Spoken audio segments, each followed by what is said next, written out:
네, 안녕하십니까. 오늘 2023년 11월 4일 토요일입니다. 예, 오늘의 11월 첫 번째 주 찐시황 바로 시작하겠습니다.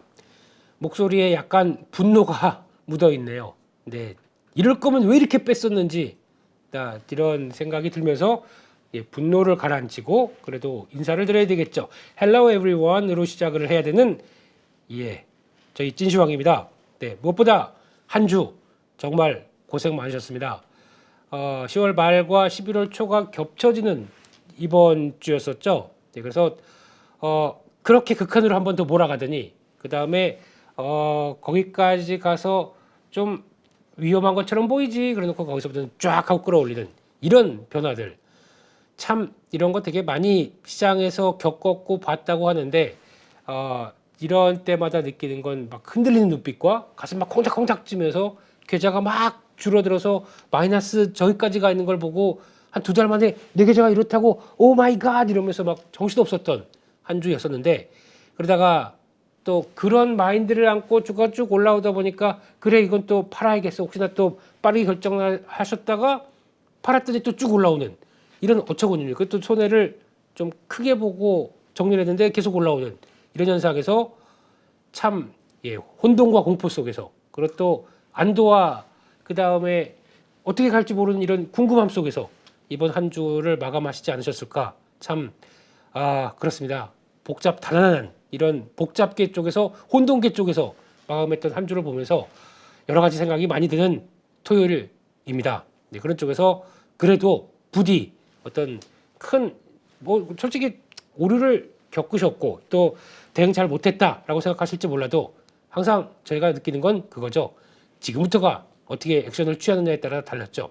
그러나 정말 속상하고 안타까운 거는 왜 이럴 때 2300까지 내려온 이 자리 때 왜 저희는 대부분의 전문가부터 리서치 센터장이라고 하는 그 공부 많이 하신 분들도 거기서 2300선 조심해라 아니면 여기부터 2000선까지도 2000선까지 내려올 수 있다 이런 험악한 소리를 왜 거기서 하냐고요.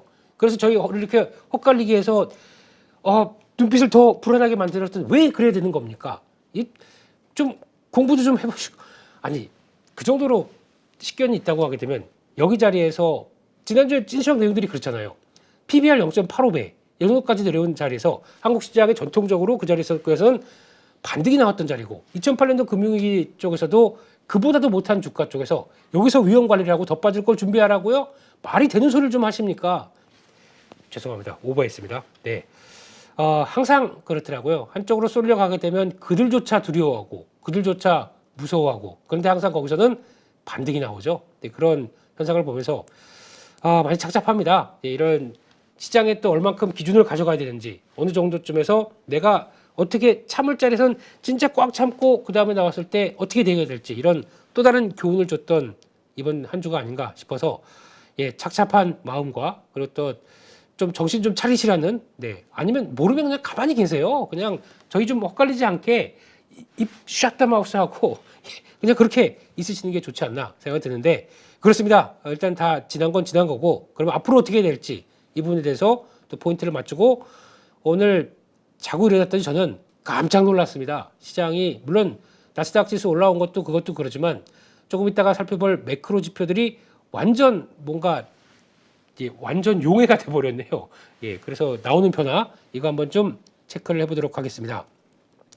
미국 증시는 지난주 찐시황에서 연결시켰던 거 그대로 보겠습니다. 여기까지 왔습니다. 지금 검은색 선 여기 다 있죠. 이런 자리 쪽에서 미국 시장은 더 빠진다고요? 네, 안 빠집니다. 이런 자리에서는 지지하죠. 중요한 지지권이 떡 하고 있는데 어떻게 더 빠지겠습니까? 지지하고 바로 올라옵니다. 올라오면서 지금 단기 추세선에 대한 저항을 이제 돌파가 시도록합니다. 참 드라마틱하죠. 미국 지난주에만 보더라도 거의 주봉상으로 5, 6% 올랐잖아요. 그러면 이게 이제 거래는 적정한 정도, 뭐 크게 빠지지도 않고 적정한 정도, 추세선 안까지 딱 들어왔습니다. 앞으로 어떻게 될까요? 네, 이게 단기 매물 소화하게 되면 이 저항을 돌파하려고 시도가 좀 나오지 않을까요? 추세 쪽에 안쪽에서요? 네, 이렇게 바라보고 있는 입장이기 때문에 미국은 그래도 잘 견디고 돌아간다라는 쪽으로 보고 있고 그런 쪽에서 지금 강조드렸던 일봉상으로도 소화는 필요를 하는데 이런 자리까지 급하게 들어왔다. 그러니까 미국도 마음이 급해요. 미국도 여기서 보게 되면 자 어디 니네 한번 당해봐라 이러고 갔다가 당하긴 뭘 당해 받아내 하고 받아내고 쭉 하고 들어오는 현상.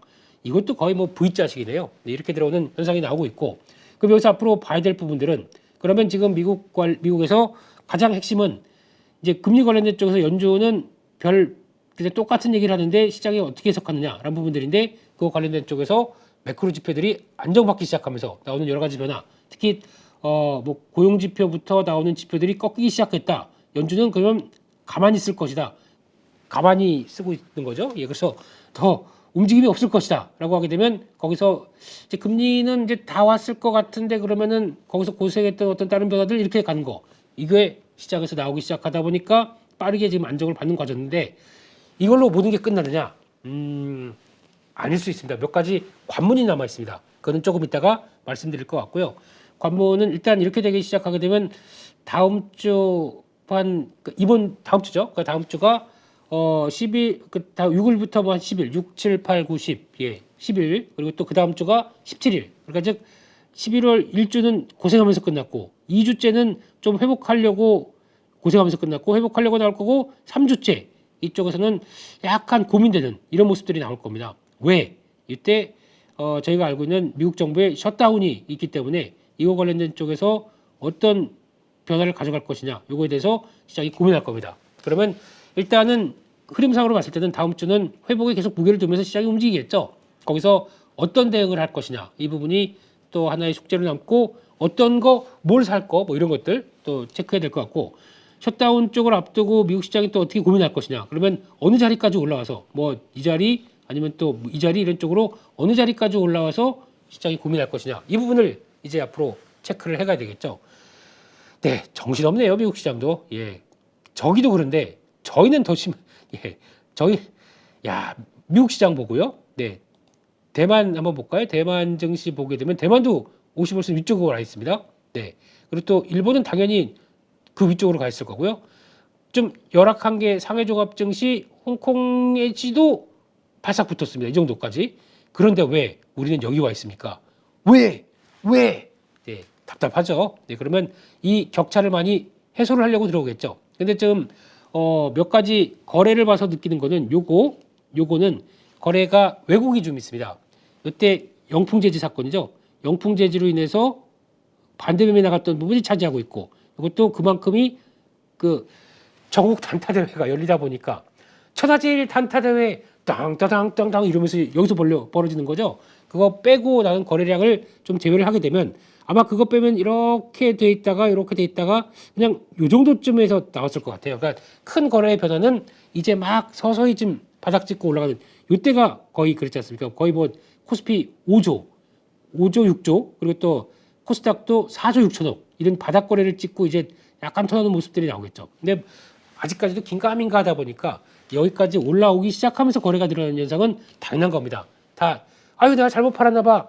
아유 지금이라도 팔아야지. 뭐 그건 혼합돼 정신없는 상황들이 이제 펼쳐질 거죠. 그런 쪽에서 일단 흐름만 보게 되면 이제 중요한 거는 미국 쪽의 변화를 보긴 보겠는데 국내 증시도 일단 그렇게 말씀드렸죠. 제가 오전 장 시작 전에 나와서 갭은 메꾼다. 왜냐면 비정상적으로 빠진 거다. 그리고 또 지난주 찐시황에서 들은 얘기가 그거지 않습니까? 이렇게 개파락으로 뻑뻑 빠지는 거는 반대매매와 함께 그냥 시장에서 얇은 층 매수가 없어서 빠지는 거지.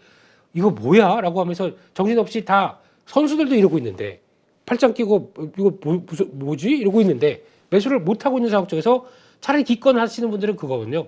에이 몰라 여기서 사서 물릴래? 라고 서로는 용감한 사람들만 들어왔다고 말씀드렸잖아요. 그런 상황 쪽에서 반대매매 어느 정도 끝나고 돌아가게 되면 제가 드린 얘기가 그겁니다. 급하게 하락해서 비이성적으로 하락했으면은 그 매물이 별로 없습니다. 아까 거래량 보세요.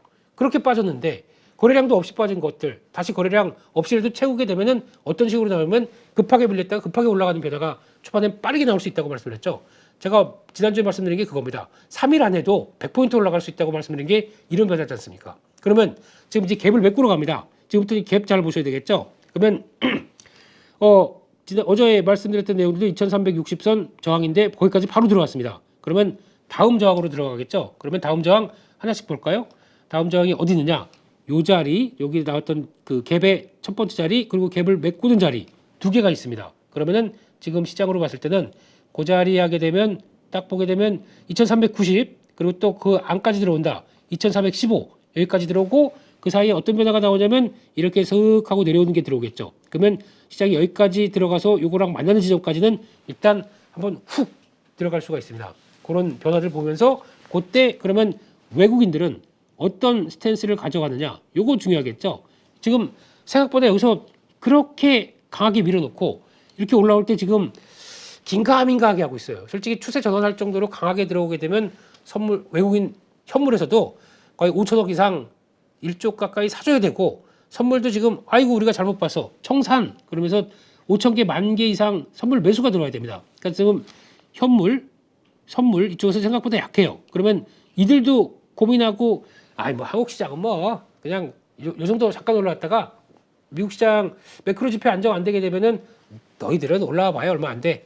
자 출동하자 공매도. 그러면서 계속 그럴 수도 있었습니다. 근데 지금 하면서 이거 좀 상황이 바뀌었는데 이거 아닌 것 같은데, 그러면 아이고 깜짝이야 이렇게 바뀌었다고, 매크로 지표가 이렇게 나왔다고 바뀌어야 되겠죠. 그러면 여기서 당연히 변화가 나와야 됩니다. 근데 생각보다 그렇게 크지가 않아가지고 좀 고민이에요. 그러면 다음 주 이것들을 보여줘야 추세에 대한 전환이 강하게 나오겠죠. 아직까지 갭이 있다 보니까. 그래서 결론적으로는 한 2400선 넘어갈 때까지는 더 회복세가 들어오는 게 맞다라는 쪽이고, 워낙 한국 시장이 좀 위축되고 약했다는 걸 인정을 해볼게요. 그러면은 그들의 시장은 정고점 때까지 온다고 하더라도 저희는 이제 50월선 안착해서 들어가서 자리를 어떻게 보이는지 이 자리까지 이제 확인을 해야 되겠죠. 그거 흐름들 보시는데 외국인들 도형이 어떻게 들어가는지, 외국인들이 죄송합니다 잘못해서 I'm sorry 이러면서 그냥 쭉 들어오는지, 아니면은 이거 한국 시장 인정 못해 그러면서 역시 무겁게 들어오는지, 요거에 따라서도 바뀔 겁니다.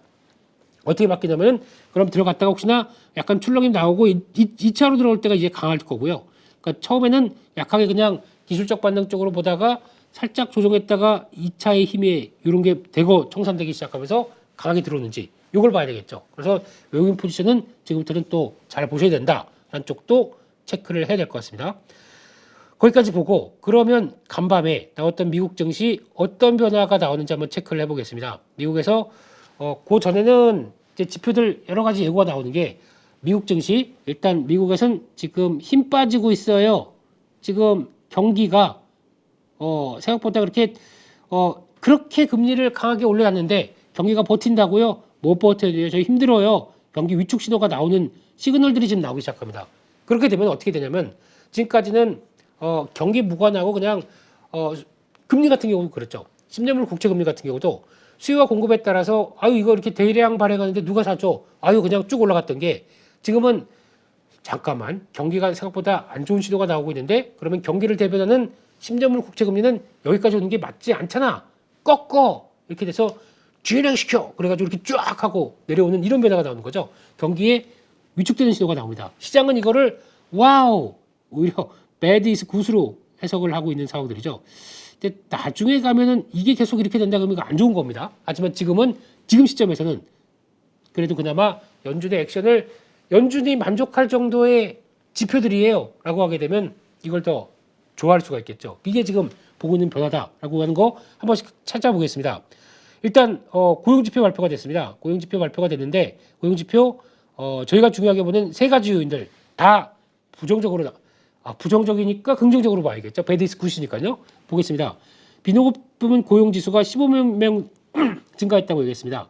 원래 한 17만, 18만 정도 예상했는데 또 걱정했던 게 그거죠. 지난달에도 한 30만 가까이 됐었죠. 그러니까 지난달에 한 18만, 20만 정도 생각했는데 그 정도까지 훅 올라갔고, 지금 고용지표만 발표되면은 야 미국 이렇게 뜨겁게 나오면 또 걱정일 텐데 라고 하는 시각들이었습니다. 그러니까 지난번에도 이거 발표하고 시장이 흔들렸었죠. 그렇게 봤을 때 고용이 예상보다 떨어지기 시작합니다. 이거 웬일이지? 라고 하다 보니까, 그러면 연준이 그렇게 원하던 경기가 좀 안정되고, 안정보다는 위축이죠. 뭐 안정은 그렇고요. 위축되는 신호가 나오기 시작했네. 와우 이렇게 나오는 거고, 게다가 또 지금 실업률이 올라갑니다. 지금 한때 3.4까지 내려갔던, 거의 최저까지 갔던 실업률이 쭉 올라오면서 지난달 3.8, 이제 3.9 실업률이 올라간다는 얘기는 와우. 이것도 부정적인 시그널, 경제가 약간 식고 있다는 시그널, 와우. 이렇게 나오고 있고, 또 중요한 거 시간당 임금. 이거 상승률 중요하죠. 이거는 근데 쉽게도 안 빨라지네요. 보니까 지난달이 4.3, 이번 달이 4.1. 예상은 한 4.0 정도 했었는데 살짝 올랐지만, 예상보다 올랐지만, 에이, 그래도 떨어지는 추세네라고 해석을 할 수 있는데 생각보다 많이는 안 빠집니다. 많이 안 빠지는데 반대로 볼게요. 그러면 고용이 생각보다 좀 일자리 수가 줄어요. 실업률이 올라갑니다. 그러면은 지금까지 임금을 그 인플레이션 올라왔으니까 지금 뭐 예전에 8,000원 주던 거 시간당 8,000원 주던 거 10,000원 줄게라고 했는데 잠깐 너 말고 일할 사람 많은데 그러면 그러면 이제 되게 저 다른 사람들이 저는 9,000원만 받고도 일하겠어요라고 하는 사람들 나오겠죠. 자네를 쓰겠네. 미안하지만 자네 집에 가시게. 이렇게 나오게 되면 그게 시간당 임금의 하락세를 반영시키는 과정이겠죠. 이것도 좋고 1, 2, 3 다 경기가 식는 시그널이 나오기 시작했다라고 하는 것들을 연준은 좀 더 긍정적으로 볼 것이다 라는 것들에 대해서 시장이 반응했다고 봐야 되겠죠. 게다가 요즘 나오는 지표들 보게 되면은 다들 좀 불안 이렇게 나오기 시작합니다. 그렇게 되면은 또 ISM 제조업 발표가 됐었고 비제조업 서비스 쪽이 발표가 됩니다. 이쪽이 51.8에서 51.8로 나왔죠. 53.6에서 떨어집니다. 미국은 저희가 많이 보는 게 제조업 그냥 그렇고 서비스업 많이 봅니다. 왜냐하면 소비와 직결될 수 있는 지표들이 많다 보니까 이걸 많이 보는데 이게 떨어지기 시작합니다. 그러면 벌써 미국의 소비자 심리 지수도 꺾이기 시작했고 여름 때부터 이렇게 쭉 꺾이고 나머지 대부분의 지표들도 고점에서 이렇게 쭉 꺾이는 모습들이 나온다라고 하게 되면 이거에 대해서 지금 미국은 이제 본격적인 아니면 이제 3분기 GDP가 거의 4.9까지 이거 무슨 인도입니까? 이렇게 성장할 정도로 그러다가 4분기는 완전히 한 2%대로 성장하는 걸로 봤다가 1.2%대 이렇게 성장하는 걸로 아직 성장률이 강하게 움직였던 게 이제 꺾이기 시작하고 내년에는 기저효과까지 본다. 내년 3분기에 마이너스 날 수도 있어요. 이렇게 되면요. 이런 상황이 되다 보니까 나오는 변화 보게 되면 꺾여지는 거죠. 이거에 대해서 시장이 어떻게 보면 연준이 더 이상 금리를 못 올릴 거야. 여기에 환호를 하고 있는 겁니다. 그런데 나중에 이제 내년 가보게 되면 이제 이거를 떠나서 이제 가장 많이 내년에 나왔을 단어 중에 하나가 그겁니다. 경기입니다. 요거는 지금부터 저희가 잘 체크하셔야 될 것 같아요. 이 정도 흐름이면은 여기서 이제 안착되는 상황이면은 연준이 이제 꼼짝달싹 못할 팔을 묶어놨습니다. 더 이상 금리 인상 안 해. 그리고 또 지금 두 가지였죠. 연준이 움직였던 것 쪽에 금리가 있을 거고 거기다가 QT 양적 완화. 일단 금리는 그만큼 올렸기 때문에 일단 정체 QT는 계속 자금을 하셨다가 약간 올라오는 게 좀 둔화됩니다. 이것들이 어떤 변화가 나오냐.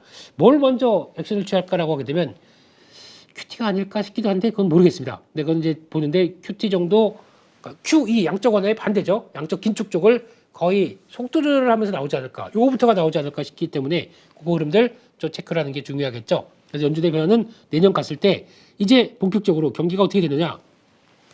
지금까지 재무부 쪽에서는 경기 소프트 랜딩, 우리 미국은 경기 괜찮다, 양호하다라는 쪽으로 나오고 있는데 그건 모릅니다. 어떤 시그널들이 어떻게 나올지 모르니까요. 근데 그런 쪽에서 진짜 저희가 얘기하듯이 골디락스 아니면 뭐라고 표현하죠? 그 경기는 완만하게 하강을 해서 이게 다 소화를 하고 이 고금리를 다 소화를 하고 그 다음에 쭉 하고 다음으로 넘어가겠다라고 하는 소프트 랜딩이 나올 거고 아니다 무슨 말도 안 되는 소리 경기는 그러니까 하드 랜딩 그러니까 이렇게 금리를 급하게 올렸는데 아무 일도 없다고 못 터져 이제 봐라 하면서 많은 이코노미스트들이 얘기하는 것들 특히 여기서 나오는 부동산 특히 크레딧 리스크 특히 그걸 중요하는 CRE 상업용 부동산 이런 쪽에서 어떤 좀 심각한 변수가 나와서 시장을 충격을 줄 것이다 라고 하는 쪽이 하드 랜딩. 근데 두 개를 볼게요. 소프트 랜딩은 그러니까 내년 가서 얘기 많이 나올 겁니다. 천천히 경기가 식었다가 이제 다시 돌아가는 것까지 기다리게 되면 이때는 연준이 금리 인하하는 시기를 계속 눈치를 보면서 물가 떨어지는 것과 그리고 또 물가 목표치 2% 떨어지는 것과 거기다가 이 경기가 얼마큼 위축되는지에 대한 동향들을 쭉 지켜보다 보니까 금리 인하는 많이 늦어질 겁니다. 그러면 시장에서는 약간 지쳐갈 수가 있습니다. 그럼 시장은 어떤 변화가 나오냐면 박스권식으로 왔다 갔다 하면서 이게 경기가 여기다 이제 연준만 눈치만 보는 거죠. 연준은 만약에 상대적으로 좀 좋은 지표가 나왔다. 연준 또 금리 인상하는 거 아니야? 주가 빠지고. 근데 그 다음 때 또 안 좋은 지표 나왔다. 아이고 다행이네. 연준이 금리 이제 못하겠지? 올라가고. 이런 식으로 나올 겁니다. 이런 식으로 나오면서 어느 정도 맞춰가느냐. 하드랜딩. 뭐가 터져요. 특히 어떤 특별한 변수가 저희가 알고 있는 뭐 어떤 아르헨티나가 아니면 뭐 신흥국 쪽에서 누가 넘어진다. 이거는 시장에서 크게 생각 안 합니다. 뭐 그럴 정도가 아니라 미국이 어떤 중요 기관이 미국의 어떤 은행권이 미국의 어떤 저희가 알지 못하는 또 다른 변화가 충격을 줬었을 때가 제일 중요한 거죠. 그렇게 되면은 우와 이거 큰일 났네. 저희 예전에 2008년 금융위기처럼 이제 그런 것처럼 어떤 아니었으면 좋겠어요. 저희 스트레스 좀 덜 받고 싶긴 하지만 뭐 또 모르지 않습니까? 이렇게 급격한 금리 인상 쪽에서 뭐가 터질 가능성은 항상 생각을 할 수밖에 없겠죠. 그렇게 나온다. 그러면은 급한 하락. 그러면 연준이 액션 취하고 바로 금리 바로 낮춘다. 준비하고 있었던 거겠죠. 그리고 또 여러 가지 QT 정리하고 바로 또 반대로 바꿀 준비 이런 것들 나오게 되면 급하게 하락, 급한 반등, 변동성이죠. 변동성이 또 커질 수가 있습니다. 내년은 두 가지 중에서 어떤 선택을 갈까? 이게 중요할 것 같아요. 그러니까 차라리 그냥 에이, 뭐 한 번에 쫙 정리가 되고 그 다음에 새롭게 대응하자. 이렇게 나오는 거를 원하는 상황도 될 수 있을 텐데, 근데 이때가 저희가 너무 힘들어요. 솔직히 급하게 이런 거 싫고 뭐 그냥 좀 천천히 합시다. 예? 이런 느낌으로 나올 수밖에 없는데 또 시장이 그렇습니까? 시장은 항상 공격적이고 파괴적이고 폭력적이죠. 이런 상황을 봤을 때 이런 것도 염두는 해야 될 것 같습니다. 근데 이걸 저희가 알 수가 없어요. 저희가 어떤 대응을 못 해요. 거기다가 이렇게 급하게 내려가게 되면 이런 쪽으로 나올 때 보면 또 이런 때 꼭 누가 나오냐면 안 좋을 때 또 안 좋은 얘기하는 사람들. 네. 이것도 보니까 최대 뭐 2150까지 열려놔야 된다. 뭐 2000선 깨진다. 뭐 이런 상황들. 이런 것들이 저희를 더 힘들게 하는 거죠. 뭐 이때 가면 또 아예 그런 얘기까지 나옵니다. 지구가 망한다. 예. 뭐 그럴 정도로까지 이렇게 나올 수 있는 변수들도 있는데 그건 영화에서나 보는 얘기라고 봐야 되겠죠. 뭐 그런데 이렇게 되었을 때 중요한 거는 좀 변동성, 연준 액션 이런 것까지 나오게 되면 급하게 밀렸다가 급하게 이런 거 좀 없었으면 좋겠다. 비나이다. 2024년은 좀 마음 좀 편하게 나왔으면 좋겠다라는 바람 쪽으로 이렇게 바라보면서 뭐 이제 기도까지 하면서 방송을 하네요. 네, 그렇습니다. 매크로 지표 보겠습니다.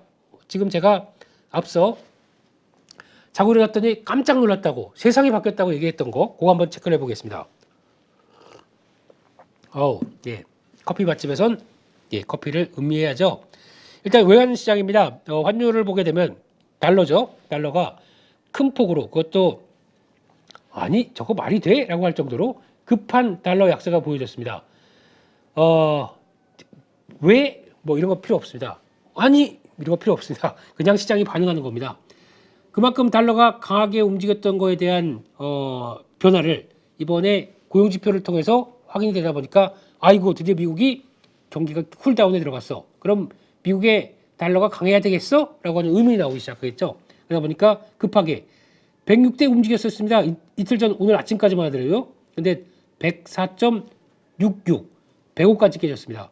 급한 이런 변화. 금융시장이 지금 요동을 치고 있어요. 그래서 그래도 안전자산이라고 봤던 달러가 안전자산 아니면 그쪽으로 모아가겠다고 한 달러가 급하게 하락하기 시작합니다. 지금 이렇게 되면은 반대로 보게 되면 달러 약세입니다. 이게 지금 계속 기조가 될지는 모르겠지만 이렇게 한번 변화가 됐다 그러면 지금부터는 105점 달러 인덱스니까 한 105.34 이 정도가 저항이 돼 버립니다. 올라간다고 하더라도 제대로 못 간다 그러면 이게 어떤 변화가 나오냐면 갔다가 멸다가 이렇게 나오는 기조가 나올 수 있겠죠. 그래서 달러 약세의 이제 출발점일 가능성에 무게를 둡니다. 달러 약세면은 일단 일반적으로 엔화 강세로 가겠죠. 그리고 또 원화 강세로 가는 다른 통화들은 다 강세로 가는 모멘텀이 나오겠죠. 엔화가 생각보다 강세로 가는데 엔화는 의외로 강세를 잘 못 가네요. 보게 되면 엔달러 같은 경우도 지금 볼까요? 지금 150대에서 계속 시도를 하는 게 달러 엔이죠. 달러 엔을 보게 되면 계속 시도를 하던 것들이 한번 쭉 갔다가 쭉 빠지는 그래서 약간 고점 냄새 납니다. 근데 달러가 약세로 가게 되면 이제 지금부터 엔화도 이쪽으로 그러니까 쭉 밑으로 내려가겠죠. 엔화 강세 쪽으로 갈 겁니다. 그러면 저희가 지금 엔화 또 베팅 많이 하신 분 있죠. 한 이거 엔화 싸니까 기다렸다가 한 2년만 가져갈래. 이거에 대한 시그널이 나올 수도 있습니다. 그렇기 때문에 그 변화 엔화 지금 싸게 잘 사셨으면은 지금 보게 되면 이제 8.9배, 8.8배 여기서 많이 사셨겠죠. 그러면 다시 9배 중반대는 모르겠습니다만 9배 이상으로 돌아가는 것들 좀 체크를 해봐야 되겠죠. 그런 쪽에서 엔화도 반응하고 있고 더 놀라운 사실은 달러 원입니다. 와, 이게 뭐 이거 미국 쪽이니까 이게 빨간 게 음봉입니다. 빨간 게 음봉, 파란 게 양봉입니다. 원화는 지금 여기로 마감한 거 볼까요? 1,308원입니다. 예? 지금 그 사이에 무슨 일이 있어? 며칠 사이에 저희가 1,360원 넘어가면 어떻게 하나 이거 고민하고 있었어요. 근데 지금 이렇게 나오네요. 와, 그러면 추세를 볼까요? 추세 이렇게 해서 제가 1,350원 이탈하게 돼서 이런 자리 깨지면은 밑으로 넉넉하게 그 다음에 좀 워낙 약세에 대해서는 고민 안 할 것 같다. 아니 넉넉하게가 아니라 이건 그냥 뭐 쏟아 부었네요. 이런 식으로 나왔습니다. 뭐 여러 가지 논란도 있지만 지금 1360을 계속 시도하려고 노력했는데 여기서 일단 누가 장막을 갖다 놨습니다. 그러니까 못 올라오게 그거죠. 두더지 망치로 올라와 뿅 이러고 있었습니다. 그러다가 밑으로 내려앉기 시작하면서 이런 변화가 나오네요. 아이고 이때 포지션을 이렇게 가져갔던 쪽은 제가 알기로는 코리아뱅크, 네, 한국은행, 예, 되게 하다가 이렇게 나왔다. 아우 대응 잘했네요. 이익 많이 났겠네요. 네, 축하드립니다. 한국은행님, 네. 근데 이렇게 났을 때 그러면 이제 막아놓고 이렇게 나왔다. 그러면 이렇게 되면은 당연히 저희가 이제 체크해야 될 게 환율 쪽에서 그것도 그렇지만 뭐 추가적으로 이렇게 되면은 큰 변화 없으면 또 1,300원 이탈하려고 나오게 되겠죠. 거기다가 수출 잘 되고 있고 수출 괜찮고 또 한국체육들 너희가 생각했던 것보다 나쁘지 않은데라고 하는 대외 여건들에 대한 변화가 나오기 시작한다 그러면 이렇게 긍정적인 모습들 나올 수 있는데 중요한 건 이 사실을 보면서 외국인들이 주식시장이나 이제 투자의 관점으로 보게 되면 아이고 한국 쪽에 빠르게 원화가 강세로 가니까 저기 들어가야겠네. 그러면 지금부터는 아까 말씀드렸던 처음으로 돌아가 볼게요. 왜 외국인들이 제대로 반응을 안 하고 그냥 뜨뜻미지근하게 대응했을까? 그러면 그때는 그냥 자신이 없다고 하더라도 지금부터는 이번 주부터는 다음 주죠. 다음 주부터는 외국인들이 어떻게 나와야 되냐면 그래서 현물과 선물이 대응이 좀 확실하게 나와줘야 된다. 이렇게 얘기를 하는 겁니다. 환율이 이 정도까지만 됐다고 이렇게 나왔을 때 외국인들이 그러면 현물 선물이나 변화를 한국 쪽의 기존간의 부정적인 포지션들을 청산하는 모습들 나오고 공매도 정리하는 쪽이면 현물 매수가 나오고 이런 과정들이 나오는 게 확인이 돼야 되겠죠. 이게 나와야 되겠죠. 그거를 좀 더 체크해보는 과정들이 필요한데 반대로 말씀드릴게요. 이게 제대로 안 나옵니다. 이번 같이 또 현물 한 하루에 2천억 정도 사고 선물 뭐 2, 3천 개 정도로 매수로 마감하고 왠지 기분이 찝찝해요. 이게 얘네들이 뭘 보고 있을까라고 하는 생각들. 그러면 요거는 고민을 좀 해야 됩니다만 그래도 이 정도까지 빨리 움직였던 거 이제 좀 사주지 뭐 이렇게 좀 저희가 카드를 쓱 내미는 거죠. 환율 봐봐. 이렇게 했는데 니네 잘못하게 되면 이거 여기서 되게 되면 차손봅니다. 여기서 지금 부정적으로 들어왔던 쪽은요. 잘못하게 되면 환율까지 압박을 받으면서 그렇게 여기서 대응을 했는데 여기서 숏을 쳤다. 환율 차손이 나오잖아요. 그것도 이제 잘못 대응한 거죠. 그렇기 때문에 좀 그때 숏 공매도 쳐서 좀 반성해야 돼요. 저 구석 가서 손 들고 있어야 돼요. 이런 친구들. 네. 그렇게 보셨으면 좋겠고 거기다가 지금 또 하나는 지금부터 체크해야 될 거는 그것도 있습니다. 그 달러가 약세로 간다는 전제하에 그러면 원자재 가격들 움직일 거고 거기다 또 원래는 비트코인은 달러가 약세로 갔었을 때 또 하나의 긍정적인 요인으로 방인영했는데 이번에는 하도 올라오다 보니까 여기서 영향을 안 받습니다. 이 앞으로 비트코인이 어떤 지위를 가져가는지는 앞으로 중요합니다. 그런 쪽에서 이게 안전자산 성격적으로 옮겨가는지 아니면은 지금 유동성이 다시 회복해서 그쪽으로 다시 돌아가는지 여러 가지 변신할 수 있는 또 하나의 자산의 흐름이기 때문에 요거는 저도 고민을 해보고 같이 또 말씀을 드리는데 제가 드릴 수 있는 얘기는 비트코인은 새로운 자산 쪽으로 떠올랐다. 이거는 맞는 것 같습니다. 계속 추적해야 될 것 같고요. 금리 보겠습니다. 마지막으로 금리를 보게 되면 와 이것도 뭐 예. 한때 지금 저 5%까지 가서 저희 죽어요라고 했던 부분들 여기까지 갔다가 지금 보세요. 막대 그래프만 보더라도 이렇게 급하게 내려오는 상황들이죠. 자세히 보겠습니다. 와우. 네. 이제는 금리 10년물 국채금리가 올라서란 표현 못 씁니다. 예, 여기까지 내려왔거든요. 지난주부터 강조드렸던 거 하나 말씀드려 볼게요. 자, 일단 4.88이 내려와야 됩니다. 그 다음 어디라고 말씀드렸죠? 그 다음 4.6 계산식으로 내려오고 다음으로는 어디? 4.3 이렇게 내려오면서 적어도 요 안쪽에서 내려오기 시작하게 되면 시장은 지금 지수대 있으면 안 됩니다. 적어도 요 밑으로만 들어온다고 하더라도 반등 시도가 나올 거고 요 밑으로 들어오게 되면 시장은 이제 다시 돌아갑니다. 그래서 뭐 말씀드렸습니까? 많이 빠진 성장주 뭐라고 말씀드렸죠? 성장주 뭐죠? 네, 2차 전지, 또 AI, 로봇 이쪽이 많이 빠진 성장주가 반응할 지수대다라고 하는데 볼게요. 4.575에 끝났습니다. 4.6도 밑으로 내려갔네요. 4.6이 어디냐면 요 라인들 왔다 갔다 하면서 지켜내고 올렸던 자리입니다. 이것까지 깨졌다 그러면 이제 금리는 하향으로 가는 움직임이었죠. 다음 지지선 어디냐라고 하게 되면 요 자리 정도쯤 돼서 4.3 정도를 보고 있습니다. 그러면 요게 이탈해서 이것도 계속 시그널이 그렇게 미국 경제가 쿨다운 되는 시도 나오고 이렇게 나오고 거기다가 요때 또 중요한 게 그겁니다. 미중 간에 이게 될지 안 될지 아직 계속 또 재보고 있더라고요. 근데 아직 시원한 얘기는 안 나오는데 미중 간에 이제 만나서 근데 중국이 시진핑 주석이 뭐 그때 미국에 지금 기후 협약 사절단인가 미국에 갔는데 그런 표현을 썼대요. 미국은 우리 친구. 예, 아메리카 is my friend. I am 신뢰. 예, I am friend. 아 이거 안 되죠. 예, 이런 식으로 나가기 시작하는 표현을 썼다고 그러더라고요. 에? 중국도 어지간히 급하구나 이런 생각이 솔직히 들었습니다. 그러면 이거 성사가 되겠죠? 정상회담 성사가 돼서 일단 그렇게 어그러지게 했다가 오랜만에 만나니까 아마 또 미소 싹 띄고 뭐 이렇게 만나면서 얘긴 근데 그 물 밑에 어떤 얘기가 오가는지 모르겠지만 얘기가 어느 정도 정리가 되고 만날 거예요. 왜냐면 이분들은 거의 사진 찍으려고 만나는 거잖아요. 사진을 악수를 이렇게 하느냐 또 아니면 뭐 또 두 손 감싸고 이렇게 하느냐 되게 많은 제스처가 있죠. 그 악수하는 단계의 사진도 되게 저는 의미가 있다고 보는데 근데 중요한 거는 여기서 이제 뭐가 나와야 되겠죠. 그러면 지금 얘기하는 지금까지 때려서 미안해 사과는 안 할 겁니다. 그냥 자존심이 있으니까 자 너희 원하는 게 뭐니? 그러면 이제 중국은 그거 해도 너무한 거 아니요. 일단 좀 풀어줄 건 풀어주고 약간 너무 반도체 이런 거 갖고 너무 있다고 좀 너무 그러지 맙시다. 우리 좀 살겠는데 노 할 겁니다만 그런 쪽에서도 뭘 하겠느냐? 일단 관세 얘기 좀 나오겠죠. 관세 얘기 서로 좀 내리자. 물가도 이런데 이런 얘기 나올 것들 그리고 또 중국에 뭘 하나 좀 더 들어줄 것 같아요. 어떤 뭐를 하나를 더 살짝 들어주면 미국이 그러니까 주고받는 거지 않습니까?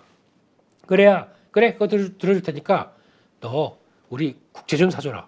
우리 지금 발행할 게 너무 많은데 옛날에 잘 사줬잖아. 너무 그러지 말고 하면서 이거 나올 겁니다. 그럼 그때 미국은 제시할 게 뻔해요. 국채 사줘. 그럼 중국이 뭘 제시하느냐. 이게 지금 핵심입니다. 뭘 제시하느냐 갖고 미국이 어떻게 이걸 가지고 이거 승인해 줘 마셔 이거 고민하고 있겠죠. 근데 승인해준다. 그거에 대한 변화도 제일 중요할 것 같은데 제가 보기엔 다 떠나서 뭐가 수익이겠느냐. 만약에 이렇게 들어가서 뭐 액션을 취해서 적어도 관세 낮춘다. 뭐가 수익이겠느냐. 예전에 미국 중국이 무역 분쟁에서 트럼프 때 그 당시에 충돌했을 때 나왔던 피해 섹터가 수혜로 바뀌겠죠. 근데 그때 뭐 경기 민감 주고 뭐고 이렇게 쭉 있긴 있었는데 좀 시간이 많이 지났으니까 다 됐고 그냥 반도체일 겁니다. 그렇게 되면 반도체. 근데 2차 전지는 약간 걱정이 되는 거죠. 혹시나 그걸 딜링하지 않을까라고 하는 우려. 근데 그게 있는데 그거는 뭐 체크를 해봐야 되겠지만 근데 그렇지 않을 겁니다. 이렇게 만약에 해서 제스처를 취한다. 그래서 지지율이 조금 올라간다. 다음 공화당 후보는 누가 됐든 간에 이렇게 된 걸 또 비판하기 시작하겠죠. 아니 그렇게 때려놓고 이제 와서 뭐 어떡하고 이렇게 할 수 있겠죠. 그렇기 때문에 그런 관점들 살펴보게 되면 일단 중요한 건 뭐 거기까지 생각합니까? 중요한 거는 한숨 돌렸다. 그래서 아까 말씀드렸던 레벨들 같이 연결시켜서 시장과 함께 움직임 이렇게 나오게 되면 금리가 떨어지니까 당연히 지금은 성장주 플레이가 맞습니다. 성장주로 대응해야 됩니다. 네, 그렇게 보셨으면 좋겠습니다. 그래서 조금 정리를 한번 해보겠습니다. 그러면 지금 시장에서 바라보고 있는 것들 주요 체크 포인트도 11월 달 대부분 말씀드렸죠. 쇼핑 시즌 이거는 아까 말씀드렸듯이 미국은 약간 꺾이고 있고 중국은 이제 막 돌아서는데 거기다가 쿠폰을 막 뿌려대고 있습니다. 그렇게 되면은 미국 쪽보다 이번엔 중국 쪽에 대한 소비자의 기대감들이 더 올라갈 겁니다. 그래서 글로벌 쇼핑 시즌에 11월 아시죠? 광군제, 저희는 빼빼로데이, 예, 저희는 뭐 코리아 세일 페스타 없어요. 그런 거 없고요. 저희는 그냥 빼빼로데이, 네, 그리고 11월 24일 블랙 프라이데이 이런 쪽인데 쿠폰 효과와 함께 변화를 본다. 제가 보기에는 중국 쪽이 조금 더 나을 겁니다. 그쪽에 무게를 두고 이쪽을 바라봐야 될 것 같고 이거 말씀드렸고 전쟁 경과 몰라요 이건요. 근데 뭐 지금 둘 다 전쟁할 미국이 그렇거든요. 한 번에 두 개 전쟁 다 안 하게 둘 겁니다. 그럼 뭐 하나 빨리 정리를 시킬 겁니다. 뭘까요? 그게 이스라엘 쪽 중동이 될 수도 있고 지금 러시아 우크라이나가 될 수도 있는데 그거는 뭐 예측을 누가 어떻게 하겠습니까? 단 러시아 우크라이나가 먼저 이게 오래됐으니까 이게 좀 정리가 들어가는 수준으로 간다. 한국은 또 테마주 있죠. 재건 테마. 러시아 팔레스타인 이쪽은 러시아 이스라엘 이팔 쪽은 아무 영향이 없을 거예요. 근데 러우 쪽은 변화가 나온다 그러면 테마가 움직일 겁니다. 워낙 저희가 좀 많이 보던 쪽이고 근데 한다고 해서 초반에 반짝하다가 꺼질 거예요. 왜냐면 불확실 이것도 이벤트가 이제 해소가 된 거거든요. 저 휴전 언제 할까요? 휴전 언제 할까 하다 보니까 휴전이 됐다라고 하게 되면 그때 쫙 움직였던 거 일단 죽었다가 진짜 재건이 진짜 우리가 본격적으로 참여하고 뭔 소리 곁에 있는 우리 유럽이 들어가야지. 그러면 저희 또 팽당해요. 그럴 수가 있기 때문에 그런 어떤 변화들은 좀 지켜보시고 게다가 또 지금 중요한 거는 뭐 실물 경기 이거 체크를 해야 되겠죠. 글로벌 실물 경기. 왜냐면 지금 만약에 지금 걱정이 그겁니다. 중국은 살아날 것 같은데 미국이 빠져버린다. 그러면 이것도 약간 지금까지는 미국 보고 북미 쪽이나 아니면 유럽 쪽은 좀 그렇죠. 다른 지역 다변화를 통해서 중국이 꺼지는 걸 대비해서 다른 쪽에서 계속 내보냈는데 지금 반대로 중국이 이제 싹 살아나기 시작하고 미국이 꺾이게 된다. 그러면 또 저희는 이런 거 잘하지 않습니까? 눈치 딱 보고 있다가 어디 많이 팔릴 것 같지? 북미 잠깐 줄여 중국으로 다시 고! 이렇게 나오겠죠. 그런 쪽에서 이 수출 레벨들이 계속 유지가 되는지 이게 제일 중요할 것 같습니다. 그래야 환율 안정되고 외국인들도 매수가 들어올 수 있으니까요. 이런 쪽으로 봤을 때 한번 보겠습니다. 지금 지표들이 어떤 움직임을 가져가는지 OECD 경기 선행 지수입니다. 이번에 지금 보게 되면 이게 좀 시차가 더 걸린다 아니다 여러 가지 얘기는 한다고 하더라도 이거는 주식하는 사람들의 꼭 봐야 될 매월 봐야 될 변수입니다. 잘 보시게 되면요, 차이나 다른 나라와 차이나네요. 네, 그래서 지금 계속 위쪽으로 가고 있고 거기다가 미국을 보게 되면 어렵지만 살짝 돌아옵니다. 그런데 이거 좀 잘 확대해서 보시게 되면은 확대가 되나요? 예. 한국은 쭉 하고 돌다가 약간 스티픈 요거 썼네요. 예. 약간 좀 완만해지려고 합니다. 기울기가 약간 꺾였어요. 그러다 보니까 이거 가지고 이런 미세한 거 가지고 또 어떤 얘기를 하느냐? 또 증권사 리포트에서 보게 되면은 한국은 OECD 경기 선행지수가 약간 꺾이기 시작했다. 꺾인 게 아니라 상승률이 살짝 꺾이다 보니까 지표가 이렇게 보이는 거죠. 그래가지고 조심해야 된다. 뭐 이게 앞으로 또 하나의 변수가 될 수 있다. 아니 그렇게 미세하게 잘 보시는 분들이 2300선에서 앞으로 위험하다고 조심하라고요. 네, 또 욕할 뻔했습니다. 그런 거 갖고 보다 추세를 봐야 될 것 같습니다. 이렇게 되면은 지금 추세가 중국은 변함없습니다. 계속 확장세로 계속 가고 있는 변화가 선행지수에서 보여주고 있다. 그런 쪽으로 봤을 때는 경기를 계속 부양시킬 의지나 이런 것들 나오는데 왜 실무가 이렇게 달라요? 그거는 차이는 좀 있다고 하더라도 나중에 가게 되면 거의 비슷하게 맞아가긴 하더라고요. 그러면 중국이 먼저 출발한 선행지수에 따라서 나머지 국가들도 거기에 따라서 보통 보면은 중국이 먼저 꺾이고, 그러니까 요 전에 보면은 먼저 꺾이고 돌았을 때 보면은 이때 보죠. 먼저 위쪽으로 움직입니다. 중국이 빨간색이니까요. 그러니까 위쪽으로 항상 중국 같은 나라는 약간 제조업과 또 하나의 어떤 실무를 많이 담당하는 쪽이다 보니까 중국의 동향들이 제일 중요하죠. 그래서 먼저 올라가고 먼저 꺾여가는 경향들이 큰데 지금 오히려 이렇게 가파르게 갭을 많이 벌어놨어요. 그러면 이게 서서히 중국이 움직이게 되면 또 하나 변화가 나오는 게 뭐냐면 유럽이 움직입니다. 유럽이 또 하나 같이 코를 이렇게 끌려서 이렇게 올라가는 경향이 높아요. 그렇게 되면 유럽 쪽 아무리 어렵다고 해도 살아나고 미국 살아나고 그러면 지금 선행지수만 보게 되면 이게 주식을 할 땐가 이번에도 그랬어요. 그래서 이런 관점을 봤었을 때 제가 이번이 약세장이 아니라고 본 근거 중에 하나가 이거거든요. 선행지수 확장해서 수출 좋아지고 있는데 이게 약세장이라고 해서 그냥 파고 들어간다고요? 이건 아닐 것이다. 이거는 오히려 그래서 이번에 주식 몸으로 때려 맞은 거 많아요. 제 몸으로 그냥 몸빵 하고 있고 와 계좌 빠지는 거 보니까 장난이 아니어서 제가 한 게 뭡니까? 안 되겠다. 그냥 계좌 살리기 위한 계좌 CPR 그러니까 심호 소생술이죠. 그래서 단타 쳐가면서 그러다 보니까 눈이 이렇게 다크서클이 이렇게 펴다는 사람이 돼버렸죠. 그냥 방어하려고 무지 노력했던 거고 그러다 보니까 살아나다 보니까 아이고 지금 찐시황 할 지금 체력은 아니지만 그래도 여러분들과 함께 해야죠. 제 책무니까. 근데 그렇게 됐을 때 결국에는 이런 지표들 큰 그림들 그려가면서 볼 때는 이런 거 중요하다. 이런 것들 다시 한번 봐야 될 것 같고 이렇게 되면은 쉽게 꺾이는 과정 쪽에서 이렇게 나왔다 그러면은 부정적으로 봐야죠. 작년 같은 경우는 2022년은 이런 경기선행 지수가 이렇게 꺾여가는 상황들인데 뭘 해도 안 되는 시기. 지금은 확장되는 시기니까 잘해서 위축된다 그러면 들어가 볼 시기. 적어도 박스권일 테니까 이렇게 봐야 될 것 같고요. 두 번째로 봤을 때는 지금 보는 게 제조업 지표입니다. 지금 보게 되면은 파란색이 미국이고요. 지금 검은색이 중국입니다. 이게 ISM 제조업 지표 그리고 중국의 관방성 PMI 지표 제조업 쪽입니다. 이번에 중국이 막 살아나다가 살짝 꺾였습니다. 이거는 또 이번에 국경제라고 뭐 그런 계절적인 것까지 생각한다. 그러면은 다음 달에는 그러니까 10월 달 그러니까 다음 달 11월 PMI는 바로 올라와야 됩니다. 이거 밑으로 내려간다. 좀 고민스러워요. 그러니까 그렇게 될 저는 여기에 무게를 두는 것 같고 미국은 보게 되면 왔다 갔다 한다고 하는데 살짝 돌렸습니다. 근데 지금 추세적으로 보게 되면 이렇게 돼 있죠. 모든 게 다 패턴 그리려고 하고 있네요. 주식쟁이는 어쩔 수 없습니다. 근데 패턴에서 살짝 돌려서 적어도 이 안쪽까지 돌아오는 거 이렇게 돌아오는 움직임을 기대를 하고 있는 거죠. 그런 쪽에서 지금 이렇게 제조업 쪽만 보게 되면 중국은 살짝 꺾였다가 다시 돌아오는 거, 미국은 이제 막 고생했다가 수렴했다가 이제 턴하는 거, 요거 볼 단계죠. 턴, 턴 이렇게 되면은 기회성만 나오게 되면 제가 눈에 강조드린 거 뭐가 많이 간다고 그랬죠?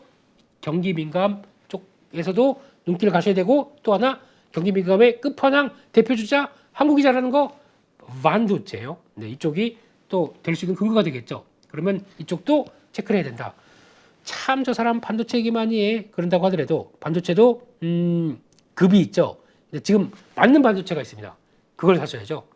반도체 후공정, HBM 이쪽 관련된 얘기는 너무 많이 들어서 그렇게 보셨으면 좋겠습니다. 그래서 거기까지 한번 봤고요. 그러면은 그래서 지금 시장은 K증시 특징 이거는 뭐 이제 알고 싶지 않아요. 왜 이런가 어쩔 수가 없습니다. 그냥 정책적인 변수들 대주주 양도세와 뭐가 여기 다 갖춰가지고 매크로와 지표가 같이 갖춰져서 짬뽕으로 이어졌던 이번 결과라고 보여지면은 이게 이제 앞으로 내년 가도 그럴 거예요. 내년 가도 저희 준비하시죠. 추석 때쯤 왔다. 아이들을 좀 아이들 또 주변에 베풀 것들 베푸고 주식 좀 확 정리했다가 그 다음에 눈치 보고 그 다음에 주식시장 어떻게 되는지 체크하고 봐야 될 것 같습니다. 이게 K증시 특징 하반기 폭력적 이거 별표 이거는 저희가 꼭 마음에 두고 가야 될 것 같습니다. 언제까지? 양도세 폐지될 때까지. 참 주식하는데 뭐 저희 돈 좀 벌어보겠다는데 뭐 이렇게 세금이 많습니까? 세금도 물론 자본주의 사회에서 돈 버는 곳에 세금 있다고 하는데 좀 그것까지도 뺏어가려고 어떻게 본 이거 불로소득 아니에요. 불로소득 아니고 저희 얼마나 마음 졸여가면서 또 공부도 하면서 그냥 이거 보니까 종목왕 나옵니까? 8일 모니터 나오면 나와요. 그건 맞습니다만 거기서 나오는 투자 아이디어 가지고 내가 얼마나 상에 살지 하고 또 노력한 대가인데 그거 너희는 가만 앉아서 돈을 벌었다. 뭐 이것 때문에 과세한 그렇습니다. 그냥 그렇다고 내긴 내야겠죠. 차라리 내가 기쁜 마음에 냈으면 좋겠습니다. 기쁜 마음에 낼 정도로 잘 좀 세금 써주세요. 부탁드리겠습니다. 뭔 소리죠?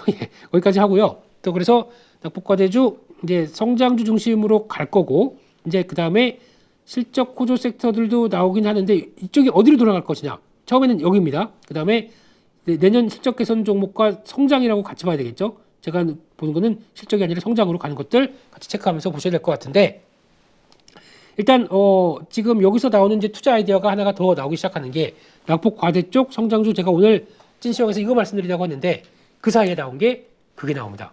공매도 유예 가능성들. 지금 공매도는 정확하게 말씀드리면은 지금 불법 공매도가 너무 완연해 있다 보니까 이거에 제도 개선을 하겠다. 그럼 제도 개선을 하기 위해서는 어떤 절차가 들어가느냐?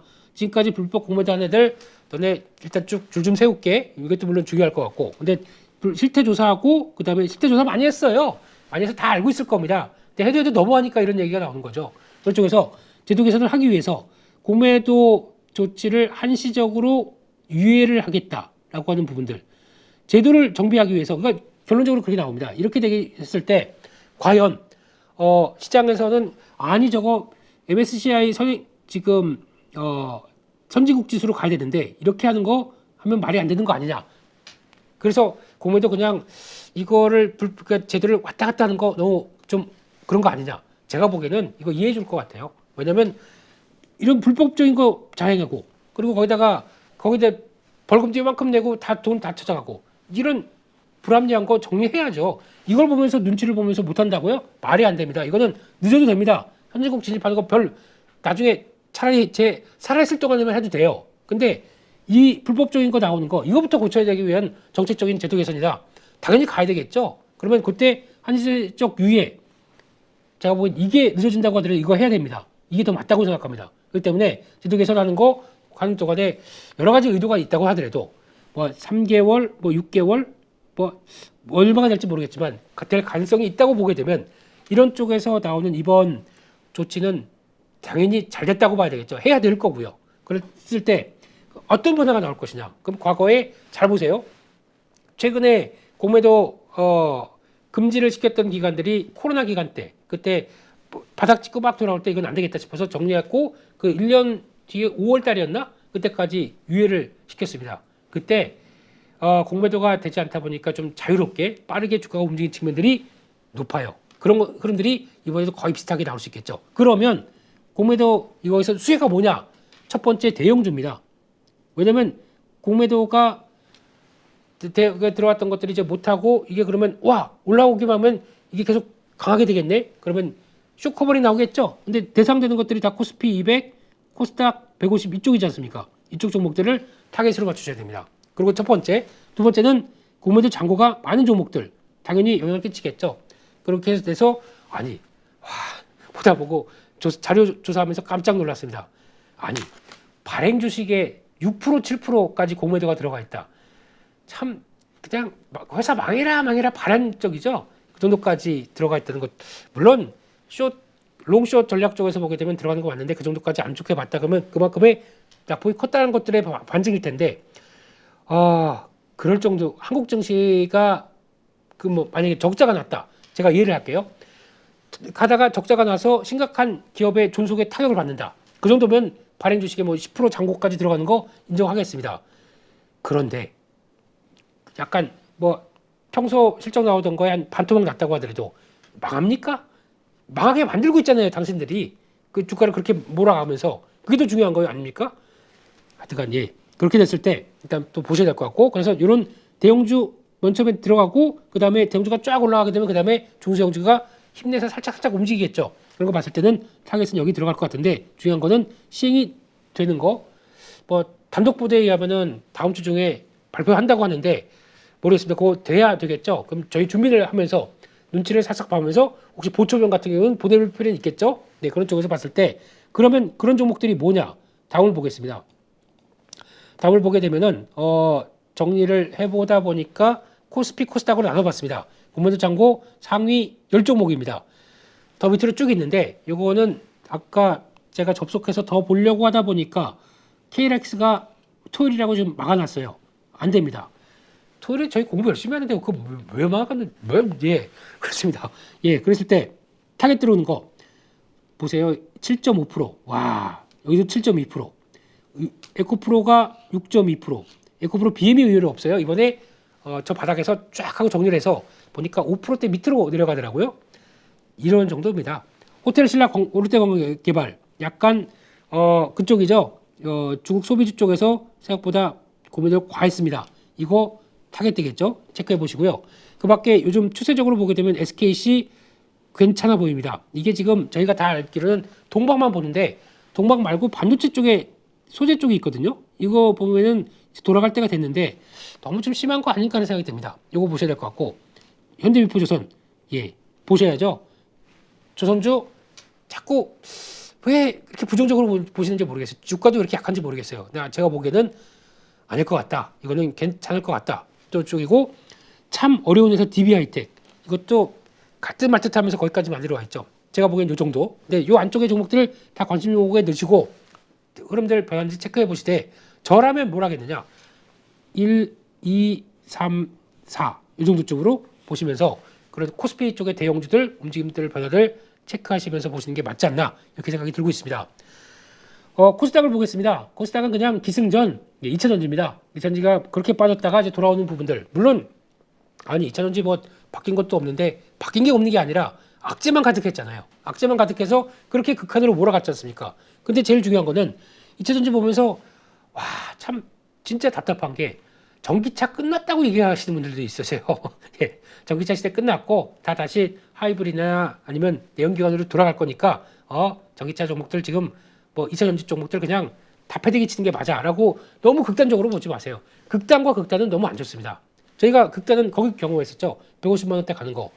제가 강조드렸지만 저는 120만 원대 이상은 비싸다고 말씀드렸습니다. 그거는 아니고 한동안 120만 원대는 가다가 적어도 기간 조정이나 가격 조정 나올 때까지는 120만 원대선 많이 줄이시라고 말씀드린 게 전데 또 네가 좋게 보다면 저까지 빠졌는데 이런 얘기 하시는데 저는 트레이더입니다.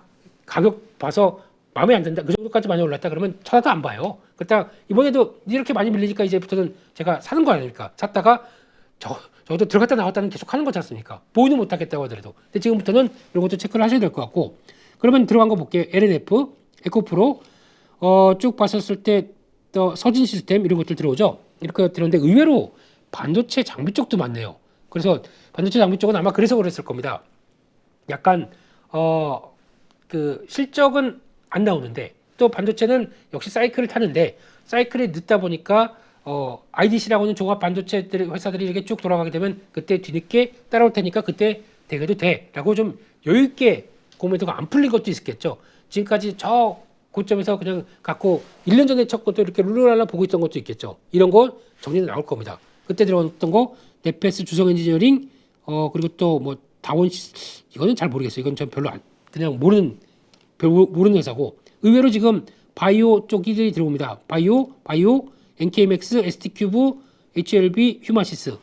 근데 바이오는 일단 패스를 할게요. 근데 이게 폭력적으로 공격적으로 이렇게 쭉 들어올지 모르겠는데 만약에 본다 그러면 HLB 정도가 좋을 것 같습니다. 그래서 탄력 보는 정도로 보셔야 되는데 중요한 거는 공매도가 들어가서 청산이 들어간다 그러면 일단은 뉴스가 나와야 될 것 같고 이제 정책 시행한다가 나와야 될 것 같고 거기서 나오는 변화가 매수로 잡히는 걸 보셔야 돼요. 그렇게 되면은 뭐가 나오냐면 특히 기관 외국인들 많이 얘기하는데 기관도 만만치 않게 공매도 플레이 많이 했습니다. 특히 사펀, 사모펀드 애들 그냥 공격적으로 하는 애들 많거든요. 그런 쪽에서 수급이 매수로 바뀌는 것들 보셔야 됩니다. 그러면서 좋아지는구나 확인해야 될 것 같고 제가 보기에는 이런 것들 그리고 또 주성 엔지니어링, 서진 시스템 정도로 대응하는데 네페스가 요거는 아직 긴가민가하긴 합니다만 이것도 만약에 움직임 나오게 되면 보셔야겠죠. 이 정도까지 보시면서 대응을 하시는 게 맞겠다. 그래서 단계 말씀드렸죠. 무조건 해서 이거 그래 월요일날 그냥 다 사버려 쥐랭시켜 이렇게 하는 게 아니고 오히려 그거를 다 보시면서 처음에 보초병 그 다음에 제가 생각했던 것처럼 외국인들 기관 쪽에서 수급 들어오는 게 이게 공매도 청산으로 들어올 겁니다. 근데 좀 급하게 들어올 수 있어요. 왜냐하면 빨리 정리를 해야 손해를 그러니까 이익을 확정짓는 과정들이죠. 그런 흐름들 체크하면서 대응을 해보시면 좋겠습니다. 그러면 그 사이에 2차전지가 만약에 이런 섹터들이 움직인다. 그러면 2차전지 때문에 또 많이 가라앉았던 거, 뭐 장비주 많이 빠지는 것들이 있겠죠. 또 소재 쪽에서도 그동안 많이 하락했던 거, 대형주가 이렇게 에코프로비나 이런 것들이 쭉 움직이다 그러면 뒤따라가겠죠. 근데 이게 기업 내용보다 수급적인 구조적인 것 때문에 좀 먼저 움직이는 거의 흐름입니다. 이거 한번 보시면서 대가셨으면 좋겠고 마찬가지로 이런 것들이 또 호텔신라나 롯데관광개발들이 이런 숏 커버링 때문에 움직이기 시작한다. 중국 소비자들이 다 같이 살아요. 거기서 나오는 아이디어들이 뭐 화장품이니 아니면 또 중국 소비 의류 관련된 거니 이런 것들 다 움직일 수가 있겠죠. 이런 것들도 같이 연관돼서 쫙 날개를 펼쳐서 보실 필요가 있겠죠. 그러면은 어떤 섹터가 먼저 공매도가 청산되는데 저희 안테나 이렇게 하고 있다가 이쪽이다 그러면 트릭, 네, 이쪽이다 트릭 아시죠? 네, 별짓을 다 하고 있네요. 예, 재롱잔치 봐주셔서 감사합니다. 네, 그래서 여기까지 해서 시장 내용들 말씀드렸고요. 결론은 다음 주는 주가 회복에 무게를 두는데 외국인 좀 체크해자. 이게 제일 중요한 것 같습니다. 외국인들이 이 정도 됐으니까 강하게 대응해서 지금까지 좀 안 좋게 그것도 부정적으로 봤던 거 영차 하고 또 끌어올리는지 이거 한번 보셨으면서 결과는 저희는 또 이경영 3종 세트로 가겠습니다. 다음 주 이 시간 정도면 그래 이번 주 너무 좋았어 이렇게 해서 끝날 수 있을지 한번 또 보셔야 되겠습니다. 매번 이경영 선생님 죄송합니다. 네, 되도 않는 거 계속해서 죄송합니다. 네, 그래서 이번 주 참 고생 많이 하셨고요. 다음 주도 그래도 이번 주 월요일을 바라보던 시각보다는 많이 좀 어디 해보자 라는 쪽으로 가겠죠. 근데 미리 준비했으면 좋겠지만 저희가 또 하나하나 체크하느라고 좀 늦게 준비했다. 괜찮습니다. 늦어도 끝 중간에 강하게 들어가는 쪽에서 같이 액션을 취하면 되겠죠. 그런 쪽에서 이번 주 고생 많이 하셨고 잘 쉬시고 다음 주도 화이팅 하셔서 그냥 다음 주 저희 9호 다음 주 토요일 날 찐시장의 9호 좋았어로 끝날 수 있도록 저희도 열심히 그리고 또 화이팅을 기원하겠습니다. 감사합니다. 안녕하세요. 8.15 모니터 가족 여러분, 임수열입니다. 이번에 하나증권과 8.15 모니터기 함께 특별한 이벤트를 진행하는데요. 8.15 모니터 가족분들이 하나증권 신규 계좌를 개설하시면 특별한 혜택을 받으실 수 있습니다. 첫 번째 혜택은요, 국내 주식을 살 수 있는 3만 원을 드립니다. 두 번째 혜택은 하나증권과 함께하는 8.15 머니쇼 초청 받으실 수 있는 초청권입니다. 8.15 머니쇼는 특별한 강사진들에 의해 진행되는 프리미엄 세미나로 매회 500분을 초대해서 진행할 예정입니다. 그 외에도 소수점 주식 혜택을 드릴 거고요. 하나증권 계좌를 처음 만드는 분이라면 누구나 신청 가능하십니다. 이제 혜택 받는 방법 알려드리죠. 영상 하단부 더보기란에 기재된 링크를 통해 신청하시면 됩니다. 반드시 더보기란 링크를 통해서 계좌를 개설해야 이 혜택을 받을 수 있으니 유의해 주시기 바랍니다. 하나증권과 8.15 모니터기 함께 주식으로 하나 되다. 8.15 모니터 가족 여러분의 많은 참여 부탁드립니다.